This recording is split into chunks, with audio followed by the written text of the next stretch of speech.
আমিরাতেদের 103 রানের টার্গেট 187 বল হাতে রেখেই ছুঁয়ে ফেলে বিশ্ব চ্যাম্পিয়নরা। এর আগে টস জিতে ব্যাট করার সিদ্ধান্ত নেয় আমিরাত। ভারতের নিয়ন্ত্রিত বোলিংয়ে শুরু থেকেই উইকেট হারাতে থাকে ব্যাটসম্যানরা। 71 রানেই হারায় 9 উইকেট।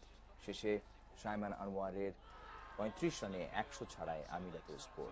4 উইকেট নেন রবিচন্দ্রন অশ্বিন। জবাবে শিখর ধাওয়ানের উইকেট হারিয়েই সহজ জয় পায় ভারত।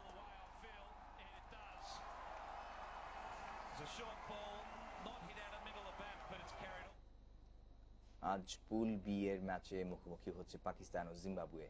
ব্রিসবেনে খেলা শুরু হবে বাংলাদেশ সময় সকাল 9:30টায়। বিশ্বকাপের শুরুটা ভালো হয়নি পাকিস্তানের। প্রথম 2 ম্যাচ ভারত ও ওয়েস্ট ইন্ডিজের কাছে হেরেছে ম্যান ইন গ্রিন। কোয়ার্টার ফাইনালে যেতে হলে জয়ের বিকল্প নেই তাদের। ইউনিস খানের পরিবর্তে একাদশে দেখা যেতে পারে উইকেট কিপার ব্যাটসম্যান সরফরাজ আহমেদকে। অন্যদিকে 3 ম্যাচ থেকে জিম্বাবুয়ের সংগ্রহ 2 পয়েন্ট। সাউথ আফ্রিকা ও ওয়েস্ট ইন্ডিজের কাছে বড় ব্যবধানে হেরেছে জিম্বাবুয়ানরা। জিতেছে আরব আমিরাতের সাথে।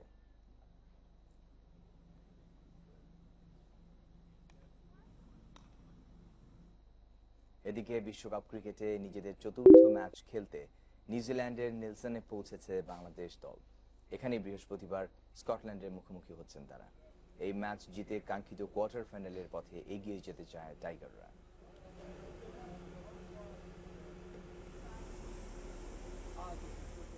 মেলবোর্নের পর বাংলাদেশ দলের গন্তব্য এখন নিউজিল্যান্ড। এমসিজিতে প্রত্যাশা অনুযায়ী খেলতে পারেনি বাংলাদেশ। সব ভুলে নতুন করে আবার ঝাঁপিয়ে পড়তে প্রস্তুত মাশরাফিরা। লঙ্কানদের কাছে হারলেও কোয়ার্টার ফাইনালের আশা বেঁচে আছে বাংলাদেশের। এখনো বাকি 3টি ম্যাচ। স্কটল্যান্ডের পর ইংল্যান্ড নিউজিল্যান্ডের একটি দলকে হারাতে পারলে 2007-এর পর দ্বিতীয়বার কোয়ার্টার ফাইনাল উঠবে মাশরাফি বাহিনী। সে বিশ্বাস রাখছে টাইগাররা।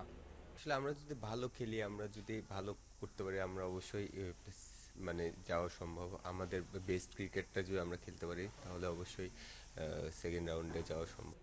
আলামিনের বিকল্প হিসেবে স্কোয়াডে জায়গা হয়েছে শফিউল ইসলামের। লঙ্কানদের বিপক্ষে খেলা হয়নি এই পেসারের। একাদশে জায়গা হলে 2011 বিশ্বকাপের মতো এবারের বিশ্বকাপেও অবদান রাখতে চান শফিউল। সুযোগ পেলে অবশ্যই ভালো করার ইচ্ছা আছে। যে মানে ওই যে বললাম, গতবার ওয়ার্ল্ড কাপ যেরকম মানে পারফরমেন্স করছি, মানে দেশকে কিছু দিতে পারছি, ওইরকম কিছু করার ইচ্ছা আছে। তো যদি সুযোগ পাই ইনশাল্লাহ ওরকম। নেলসনের সেক্সটন ওভালে বাংলাদেশের প্রতিপক্ষ স্কটল্যান্ড। সামনে এখন স্কটল্যান্ড বাধা। 99 বিশ্বকাপে স্কটল্যান্ডকে হারিয়ে ক্রিকেটের বড় মঞ্চে প্রথম জয় পেয়েছিল বাংলাদেশ। 16 বছর পর আবারও স্কটিশদের মুখোমুখি হবে টাইগাররা। শক্তির বিচারে এই ম্যাচে এগিয়ে থাকছে মাশরাফি সাকিবরা। আমাদের অবশ্যই ভালো খেলতে হবে, আমাদের অবশ্যই ইজি হবে না, কারণ স্কটল্যান্ড এইসব ইয়েতে খেলে তো আমাদের বেস্ট গেমটা আমরা দিতে হবে আমাদের।